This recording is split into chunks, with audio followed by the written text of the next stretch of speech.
Hey you, welcome back to our channel. Today we are here with a brief reminder for when writing a cover letter, because writing a cover letter doesn't have to be a time-consuming task.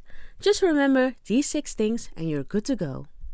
1. Address the hiring manager by name. Try to address the hiring manager by name. If you don't know their name, you can always call the company to ask. It takes little to no effort to make the call, but it can make a significant impact. 2. Keep it short and simple.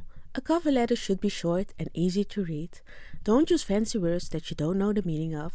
Chances are the hiring manager doesn't know the meaning either or isn't impressed by it. And if the hiring manager needs to look up words, it will cost them more time than necessary. If that's the case, you can almost waive your chance of getting an invitation goodbye. 3. Put in effort. A cover letter isn't always mandatory, but this doesn't mean that you don't have to put in any effort when you're sending one in.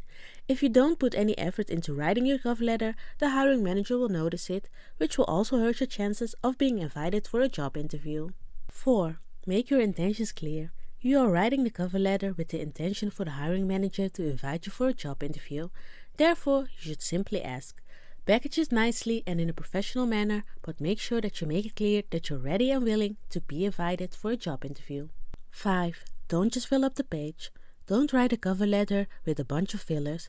Make sure that every sentence has a purpose, and if you don't have anything more to say, you're finished. No need to add fillers as they only distract from the actual message. 6. Explain why you add value.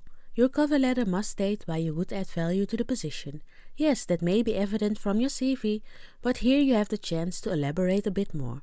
Don't be afraid to sell yourself and make clear what you bring to the table. Thank you for watching our video. Don't forget to like this video and subscribe to our channel. If you want to stay up to date on the latest vacancies, we suggest you follow us on our social media or visit our website. You can find the links in the description bar.